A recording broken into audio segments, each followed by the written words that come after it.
오늘 하나님께서 우리에게 주시는 말씀은 구약성경 예레미야 29장 11절에서 13절까지의 말씀입니다. 예레미야서 29장 11절에서 13절입니다. 우리 말씀을 한 목소리로 같이 봉독하겠습니다. 예레미야 29장 11절에서 13절입니다. 여호와의 말씀이니라. 너희를 향한 나의 생각을 내가 아나니 평안이요 재앙이 아니니라. 너희에게 미래와 희망을 주는 것이니라. 너희가 내게 부르짖으며 내게 와서 기도하며 내가 너희들의 기도를 들을 것이요 너희가 온 마음으로 나를 구하며 나를 찾을 것이요 나를 만나리라. 아멘.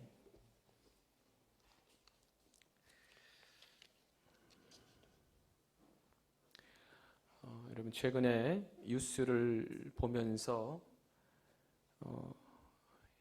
코로나가 다시 기승을 부리고 또 조금 지나긴 했지만 N번방의 사건 등을 이제 뉴스를 접하면서 정말 즐겁지 않은 뉴스들이 많은 그런 시기를 우리가 보내고 있구나라는 생각이 들었습니다. 그러면서 뉴스를 검색하던 중에 좀 지나긴 했지만 어버이날쯤에서 이런 제목의 기사를 보게 되었습니다. 최근 5년간에 부모 등 존속살인 범죄자가 266명이며 존속범죄는 2배 이상 증가했다라는 기사였습니다.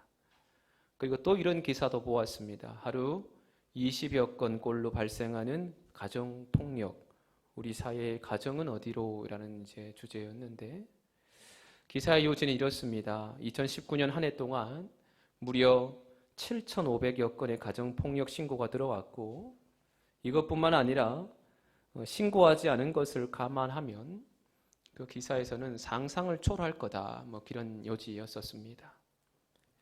기사들을 보면서 마음이 안타깝고 또 우울했습니다. 왜 이렇게 안타까운 일들이 많이 일어나는 걸까?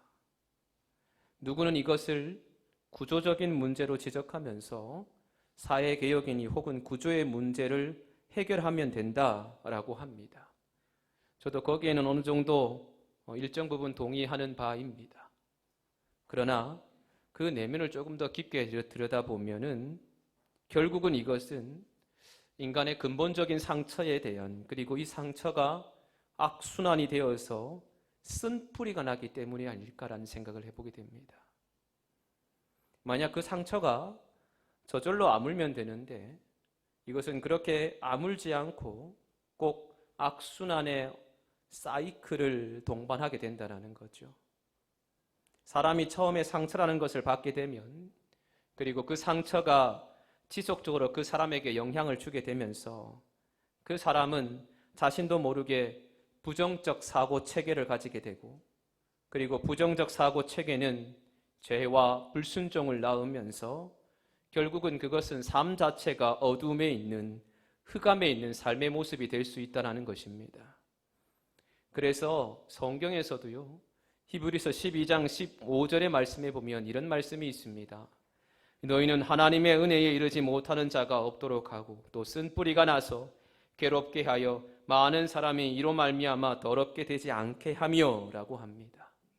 즉, 이 상처들이 쓴뿌리가 되어서 많은 이들을 괴롭게 할 수 있고 자신도 괴롭게 된다라는 것입니다.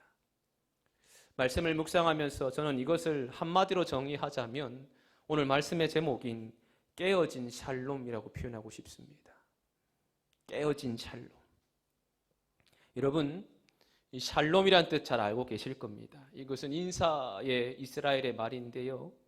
이게 우리나라 말로 해석하자면 평안, 평강, 평화의 의미를 가지고 있습니다.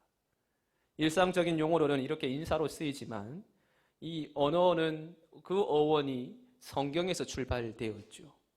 민수기 25장 12절의 말씀에 보면 이런 말씀이 있습니다. 그러므로 말하라 내가 그에게 평화의 언약을 주리니 라고 얘기합니다. 이 평화할 때 샬롬이 써였어요. 그러면 그 평화의 언약이 어떤 언약이냐?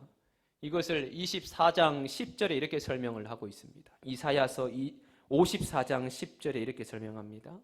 산들이 떠나며 언덕들은 옮겨질지라도 나의 자비는 내게서 떠나지 아니하며 나의 화평의 언약은 흔들리지 아니하리라.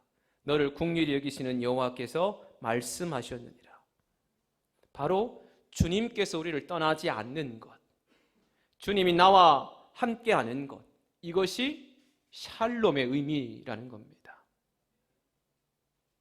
그래서 인사할 때 샬롬의 본 의미는 주님께서 너와 함께 하시기를, 그래서 평안하기를 바란다, 이런 의미를 가지는 인사말이다라는 거죠. 여러분, 우리 앞뒤자로 인사하십시다. 샬롬. 예. 주님께서 너와 함께 하시기를 원합니다. 평안하기를 원합니다. 이런 뜻이에요. 근데 여러분들에게 여쭙고 싶습니다. 지금 샬롬하고 계십니까? 지금 여러분들의 마음은 주님께서 함께 하셔서 평안함을 누리고 계십니까? 만약 지금 여러분들이 이 샬롬이 깨져 있다면 그것은 우리 안에 불안함이라는 것이 있기 때문일 거라고 생각합니다. 해결할 수 없는 불안함, 무언가 충족이 세어도 생기는 불안함, 이 불안함들이 우리를 지배하고 있다면 그것은 곧 사람의 삶의 모습까지도 피폐하게 만들 수 있는 그런 것으로 발전할 수 있다는 것이죠. 성경에서도 가만히 보면 여러분, 이 불안함을 가지고 있던 사람들이 많습니다. 그 중에 대표적인 한 사람을 제가 뽑자면 요한복음 4장에 나오는 사마리아 여인입니다. 이 여인은 참 상처가 많은 여인이죠. 그 상처를 말씀에서 볼 수 있는데 요한복음 4장의 말씀에 보면 이 여인이요, 물을 기르러 가는 시간이 6시라고 표현되어 있습니다. 제가 한번 말씀을 드린 기억이 있는데 이 당시는 공동 우물을 사용했기 때문에 함께 이제 물을 그 우물에서 퍼 나르죠. 근데 여러분, 6시라는 이 시각이 중요합니다. 원래 이 6시라는 것은, 이스라엘의 6시는 우리나라의 시간으로 봤을 때는 정오 혹은 12시를 얘기를 합니다. 이때는 너무 더울 때라서 아무도 물 기르러 오지 않는 시간이에요. 근데 이 여인이 지금 그 시간에 물을 기르러 왔다? 여러분, 이것은 무엇을 의미하는 겁니까? 사람을 피해서 오는 거죠. 아침에 물을 기르러 보통 가는데 가장 더울 때 물을 기르러 가는 이 모습을 볼 때 이 여인은 지금 사람을 피하면서 물을 기르러 간다는 의미입니다. 그 가운데서 예수님께서 이 여인을 만나시는 장면이 나옵니다. 그러면서 예수님이 물어요. 남편을 불러와라 라고 하니까 여자는 이렇게 얘기합니다. 자기는 남편이 없다라고 이야기합니다. 그러자 예수님이 이렇게 말씀하시죠. 너의 말이 맞다. 너가 남편 5명이 있었고 지금 있는 자도 내 남편이 아니니 너의 말이 맞다라고 말씀하십니다. 즉 이 의미는 이 여인이 사람을 피한 이유가 남편 5명이나 있었던, 그런데 지금 있는 자도 남편이 아닌 자, 다시 말해 이 여인은 남자에게 버림받은 일들을 많이 겪은 여인이다라는 거죠. 왜 그랬을까? 제가 말씀을 공부하면서 이걸 한번 찾아봤습니다. 어떤 성경학자들이 어떻게 이렇게 해석을 했을까? 근데 어떤 분이 이렇게 해석을 내놓아요. 이 당시 유대 사회에서 아내하고 이혼할 때는 음행한 용고 외에는 이혼을 할 수가 없습니다. 이혼 증서를 써주질 않아요. 그래서 남편이 마음에 안 들어서 이 아내를 그냥 내쫓아 버립니다. 근데 이 여인 또한 자기 스스로 먹고 살 만한 경제적 여유가 전혀 없었기 때문에 그는 다른 남자와 살게 되고 또 그 남자는 이 여인을 버리게 되고 이런 일들이 반복되면서 그 지방에 소문이 나게 되고, 그리고 이것이 여인에게 큰 상처가 되어서 결국은 사람을 피하는 삶으로 만들어버리게 되었다는 거죠. 여러분, 원래 하나님은 인간을 창조하셨을 때 사람을 그렇게 만들지 않으셨습니다. 스가랴서 3장 17절의 말씀에 보면, 스크린에 말씀이 맞을까 모르겠는데 제가 읽어드릴게요. 이런 말씀이 있습니다. 너의 하나님 여호와가 너희 가운데 계시니 그는 구원을 베푸실 전능자시라. 그가 너로 말미암아 기쁨을 이기지 못하며 너를 잠잠히 사랑하시며 너로 말미암아 즐거이 부르며 기뻐하시리라. 즉 하나님은 우리를 창조하시면서 우리를 보면서 기쁨을 이기지 못하실 정도로 너무 좋고 기뻐서 즐거울 정도로 우리를 아름답게 창조하셨다라는 거죠. 그래서 여러분 천지창조를 가만히 보면 사람을 창조하시고 난 다음에 하나님께서 다 모든 창조물을 기뻐하셨는데 사람만큼은 그 앞에 부사가 붙습니다. 어떤 부사가 붙습니까? 심히. 심히 기뻐하셨다라고 말씀하셨어요. 이렇게 하나님께서 사람을 아름답게 창조하셨는데, 근데 이 창조의 목적, 이 창조의 의미를 우리가 잃어버리면서 우리 안에 쓴뿌리가 생기도록 만들고 하나님이 주신 샬롬을 잃어버린 채 우리 인생이 불안하면서 살게 되는 그런 인생으로 전락해버렸다는 겁니다. 그래서 여러분, 우리는 하나님이 창조하신 목적, 하나님이 우리를 창조하신 본래의 의미를 찾아야 됩니다. 이걸 찾으면 좋겠다, 찾기를 바란다, 그런 희망사항이 아니고 권유도 아니고, 이건 여러분 우리가 목숨을 걸고, 이건 우리가 생명을 걸고 반드시 찾아야 되는 명령이며 사명입니다. 이 샬롬을 하게끔 주님께서 만드셨어요. 근데 우리가 이걸 잃어버리지 말고 이 샬롬을 누리기 위해서는 주님께서 무엇을 말씀하시는지를 우리가 제대로 봐야 된다는 거예요. 그리고 우리가 정말 찾아야 될 게 뭐냐? 여러분, 그것은 바로 예수 그리스도의 이름입니다. 저는 여러분들이 진짜 인생을 샬롬하셨으면 좋겠어요. 불안함으로 가득 찬 우리의 인생이 내일 한숨 쉬고 근심 염려 가득 찬 인생이 아니라 정말 영원한 기쁨, 세상이 줄 수 없는 평안, 그 평안을 우리가 누려야 되는데 잠시 주는 즐거움 아닌, 잠시 주는 평안이 아니라 영원한 기쁨이요 영원한 평안을 주시는 예수의 이름을 통해서 찾게 되는 그런 은혜가 우리에게 꼭 있기를 소망하고 여러분들이 발견하셨으면 좋겠어요. 사실 예수님께서도 오신 이유가 이 샬롬의 회복을 위해서 오셨습니다. 누가복음 4장 18절에서 19절의 말씀에 보면 이런 말씀이 있죠. 주의 성령이 내게 임하셨으니 이는 가난한 자에게 복음을 전하게 하시려고 내게 기름을 부으시고 나를 보내사 포로된 자에게 자유를, 눈먼 자에게 다시 보게 함을 전파하며 눌린 자를 자유롭게 하고 주의 은혜의 해를 전파하게 하려 하십니다. 예수님이 오신 것도 우리를 회복하기 위해 오셨고, 우리 안에 깨어진 샬롬을 회복해서 세상이 줄 수 없는 평안을 우리가 누릴 수 있도록 주께서 오셨다라는 겁니다. 그렇게 여러분, 우리가 이런 찬양도 있잖아요. 평안을 너에게 주노라, 세상이 줄 수 없는, 세상이 알 수도 없는 평안, 평안, 평안, 평안을 내게 주노라. 이 평안 우리가 예수 믿으면서 누렸으면 좋겠다는 겁니다. 사랑하는 여러분, 꼭 이 평안을 누릴 수 있는, 예수 안에서 이 평안을 찾게 된 저와 여러분 되시기를 주의 이름으로 축원합니다. 그러면서 이 샬롬을 우리가 회복하기 위해서 우리가 무엇을 해야 되느냐? 여러분, 이제 이게 실천의 문제로 들어가야 됩니다. 그냥 가만히 앉아서 샬롬을 찾기보다는 우리가 말씀을 듣고 이 말씀의 실천의 문제로 들어가야 돼요. 여러분, 유명한 마태복음 7장의 말씀 기억나십니까? 구하라, 그리하면 어떻게 해요? 주실 것이요. 찾으라, 그럼 어떻게 해요? 찾을 것이요. 문을 두드리라, 그러면 열린다. 가만히 앉아서 우리가 듣는 것이 아니라 구하는 것 액션이에요. 찾는 것 이리저리 액션이에요. 문을 두드리는 것 액션이에요. 실천의 문제로 우리의 이 평안함을 누리기 위해서 나아가야 된다는 겁니다. 그러면 어떤 실천이냐? 세 가지를 좀 나누려고 합니다. 첫째는 여러분, 균형 있는 삶의 회복이 필요합니다. 여호수아 1장 7절에 보면 이런 말씀이 있어요. 오직 강하고 극히 담대하여 나의 종 모세가 너에게 명령한 그 율법을 다 지켜 행하고 우로나 좌로나 치우치지 말라. 그리하면 어디로 가든지 형통하리니. 여러분, 여기서 이 말씀을 지금 하나님께서 여호수아에게 주는데, 지금 여호수아는 사실 여러분 샬롬이 깨진 상태예요. 모세가 죽고 나서요, 다음 지도자가 여호수아가 세워졌는데 이 말 안 듣는 이스라엘 백성들 데리고 가나안 땅에 들어가려고 하니까 너무 무서운 거예요. 너무 자기가 불안한 거예요.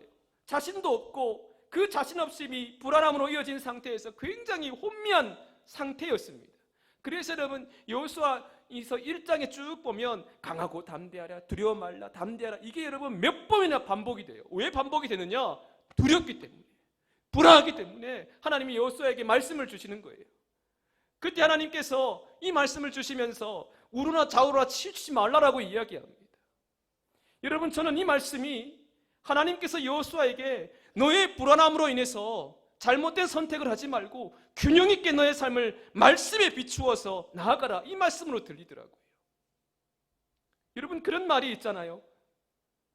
악마는 디테일에 숨어 있다, 뭐 이런 말이 있잖아요. 사실 여러분, 이 말은 신은 디테일에 있다, 이 말을 다르게 해석한 건데, 이 말은 건축가 미스 반 덴 로에라는 사람이 처음 쓴 말입니다. 어떤 의미로 쓰였냐면, 건축에서도 가장 기초에 신경 쓰지 않으면, 작은 것에 신경 쓰지 않으면 부실 건물이 될 수 있으니 작은 것에 디테일하게 보면서 건물을 만들어야 된다, 이 얘기를 하고 있는 거예요. 근데 여러분, 이걸 가만히 생각해 보면 우리가 진짜 회복을 원한다면, 여러분, 우리가 진짜 평안함을 원한다면 작은 것부터 우리 삶의 노력들이 필요합니다. 특별히 저는 여러분들이 하나님께서 여호수아에게 말씀하셨던 것처럼 균형 있는 삶을 살기 위해서 말씀을 여러분 가까이 두셨으면 좋겠어요. 이거 여러분 대단한 거 아니잖아요. 말씀 가까이 두는 것 어려운 거 아니잖아요. 눈에 돌리면 보이는 게 말씀이에요. 사실은 하루 24시간 1440분 가운데 단 10분이라도 이 시간만큼은 주님 앞에 말씀을 읽는 시간입니다. 이 말씀들을 읽는 습관들이 우리에게 있었으면 좋겠어요. 사실 여호수아가 굉장히 불안할 때 하나님은 그에게 말씀으로 다시 돌아가라고. 그러니까 이스라엘 백성들 보면 불안하잖아요. 자기 놓여져 있는 상황 불안하잖아요. 앞으로 어떻게 될지 미래의 예측을 하면 불안한 것밖에 없었어요. 그런데 하나님은 여호수아에게 말씀으로 다시 돌아가라, 말씀을 보라고 하셨거든요. 어떻게 보면 그냥 이 성경이 글이고 문자이지만 이 생명의 책 가운데 능력이 있기 때문에 말씀을 읽으면서 하루 한 구절이라도 읽으면서 나아가라는 말씀을 이 여호수아에게 주셨다라는 겁니다. 동일하게요, 여러분, 이것은 지금도 그 은혜가 이어진다라는 거예요. 말씀을 통해서 한 구절이라도 통해서 저와 여러분들의 삶이 균형 있게 자리 잡아간다면, 그리고 그것이 작은 것이지만 댐에 작은 구멍이 큰 댐을 무너뜨리듯이 여러분들의 보는 한 구절의 말씀이 우리 인생에 큰 은혜로 다가오게 된다는 것을 반드시 저는 믿고 의지합니다. 그렇게 여러분, 말씀으로 균형 잡는 노력들을 하시고 또 삶의 작은 부분에서 샬롬을 이루기 위한 노력들을 오늘부터 시작할 수 있는 저와 여러분 되시기를 주의 이름으로 축원합니다. 말씀을 가까이 두십시오. 아침에 일어나서 단 5분이라도 말씀을, 직장 가서 단 5분이라도 말씀을, 말씀 붙잡는 거 여러분, 제가 매일 반복하지만 얼마나 귀한 일입니까? 이게 처음 읽는다고 갑자기 큰 은혜가 여러분들에게 다가오냐? 물론 그럴 수 있겠지만 대부분 그렇지 않아요. 그러나 여러분, 이게 내공이 돼서 쌓이게 되면 어떤 말씀이 여러분들에게 땅 다가올 때가 있어요. 그때 여러분, 우리는 주님께 주시는 평안함을 우리가 누릴 수 있으리라 저는 믿습니다. 그리고 두 번째, 우리가 샬롬을 회복하기 위해서는 여러분 좀 따라해 주십시오. 혼자는 힘들다. 여러분, 혼자는 힘듭니다. 이 말은 우리 안에 평안을 회복하기 위해서는 혼자가 아닌 함께하는 누군가가 있어야 된다는 거예요. 그것이 가족이든 그것이 우리 성도들이든 친구든 뭐 그런 거 상관없이 한 명이라도 서로 같이 기도하고 중보하고 나눌 수 있는 그 한 사람이 필요하다라는 겁니다. 우리가 간혹 회복은 혼자 해야 되고 뭐 참선하고 수련하고 뭐 그렇게 하면 회복한다 그런 얘기하는데, 여러분 사실 뭐 결국 진짜 회복은 나의 마음을 함께 나누어 줄, 나와 함께 기도하는 누군가가 있을 때 이 평안은 더 빨리 회복이 됩니다. 개인적인 시간을 가지지 말라는 것이 아닙니다.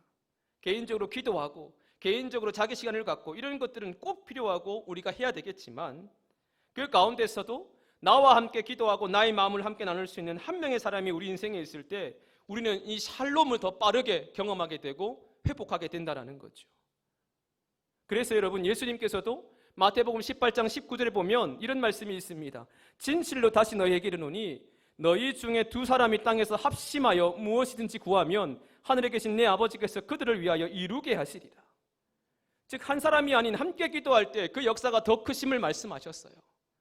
구약의 전도서 4장 11절과 12절에 보면, 여러분 이 말씀은 같이 한번 읽어볼까요? 스크린에 말씀이 나옵니다. 같이 읽읍시다. 시작. 또 두 사람이 함께 누우면 따뜻하거니와 한 사람이면 어찌 따뜻하랴. 한 사람이면 패하겠거니와 두 사람이면 맞설 수 있나니 새 겹줄은 쉽게 끊어지 아니하느니라.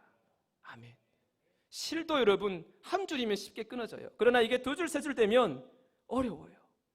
다시 말해 함께 기도하고 함께 나눌 때 회복이 더 크고 샬롬이 더 강하게 우리에게 임하게 된다는 겁니다. 저도 여러분 어제 여러분 무슨 날인 줄 아세요? 어제 이제 부대에서 석가탄신일 그 기념을 했습니다. 초청장을 받아서 갔습니다. 가가지고 갔는데 좀 일찍 갔어요. 일찍 갔는데 자꾸 들어오라 그러길래 저는 밖에 있겠다고, 밖에서 이렇게 이제 있겠다. 그래서 그 잔디가 좋잖아요. 잔디 예쁘더라고요. 그 잔디 뒤에 이제 의자가 있길래 그 밖에서 앉아 있었습니다. 근데 너무 불안한 거예요. 막 꿈찔꿈찔거리고 막 그랬는데 그 불안함이 싹 사라지는 순간이 있었습니다. 딱 누가 오시는데 여러분 누가 오셨는지 아세요? 신부님이 오시더라고요. 같이 옆에 앉았어요. 신부님 들어가세요 하니까 자기도 안 들어간다고. 둘이 앉아가지고 얼마나 위로가 됐는지 모릅니다. 이상 특별한 얘기도 없었어요. 그냥. 그래서 제가 말씀을 드리면 되겠다 생각이 나더라고요. 한 사람일 때는 이런데 두 사람이 함께 기도할 때 더 힘이 되는구나. 두 사람이 함께 기도하고 두 사람이 함께 나눌 때 정말 하나님께서 힘을 더 허락하시고 위로를 더 허락하시는구나. 여러분 뭐 다른 얘기일 수 있겠지만 저는 여러분들이 기도하는 것, 우리 성도들과 이 교회에서의 어떤 삶의 관계 다 좋습니다. 그런데 여러분 함께 중보할 수 있는 관계가 되었으면 좋겠어요. 서로를 위해서 서로를 기도하는 관계, 얼마나 아름다운 관계입니까? 그런 관계를 여러분 우리 교회가 만들어 나간다면 정말 하나님이 기뻐하시는 교회.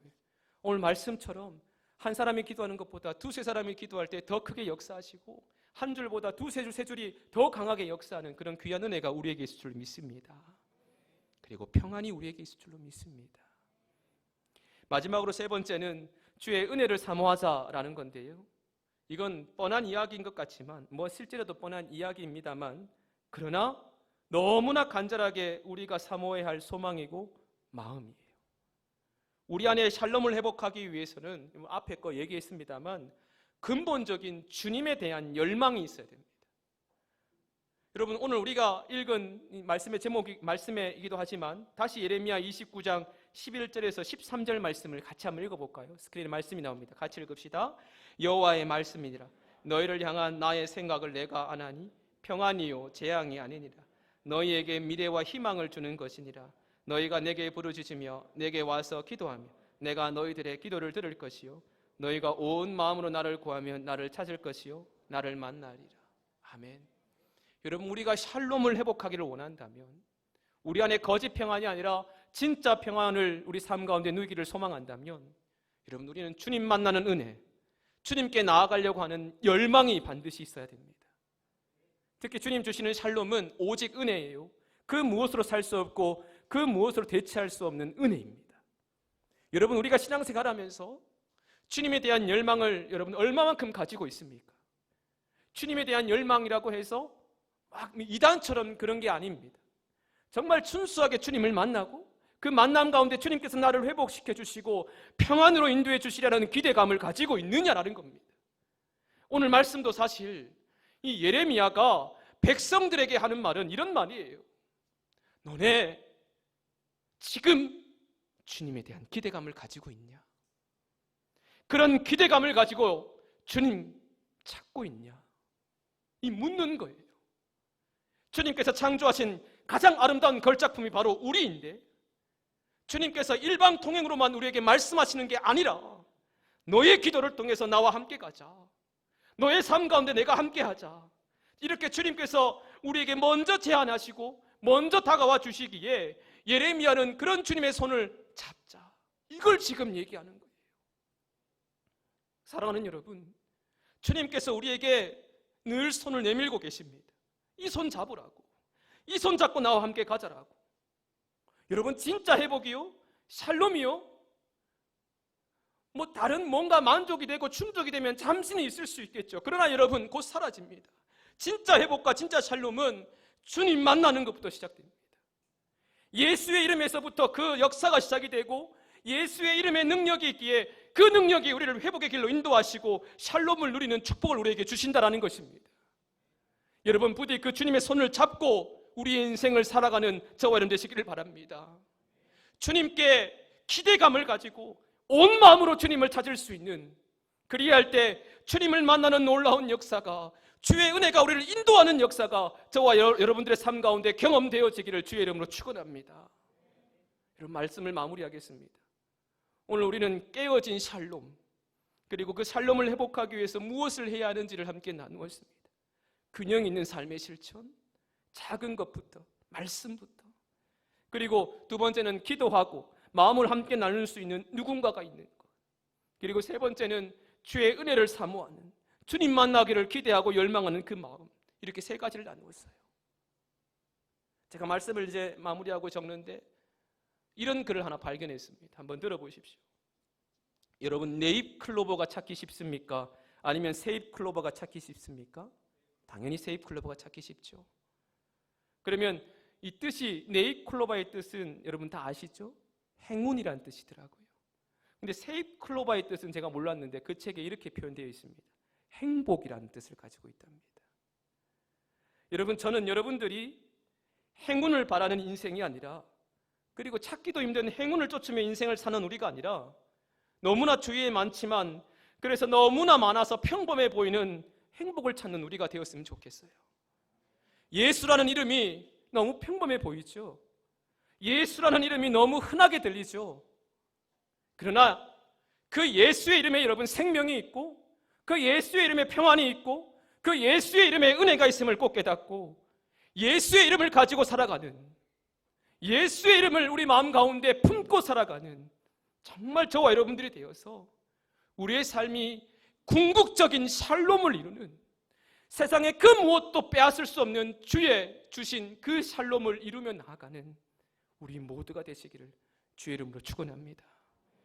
우리 예수의 이름을 생각하면서 이 찬양을 함께 불렀으면 좋겠어요. 약할 때 강함 대신에 나의 보배가 되신 주, 주 나의 모든 것, 주 안에 있는 보물 나는 포기할 수 없네. 주 나의 모든 것, 십자가 죄 사하셨네.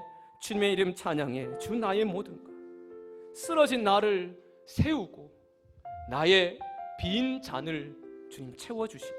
주 나의 모든 것. 예수 어린 양 존귀한 이름, 그 존귀한 이름을 함께 찬양하면서 우리 인생을 예수 이름 가지고 살아가는 우리 모두가 되시길 바랍니다. 함께 찬양하십시다.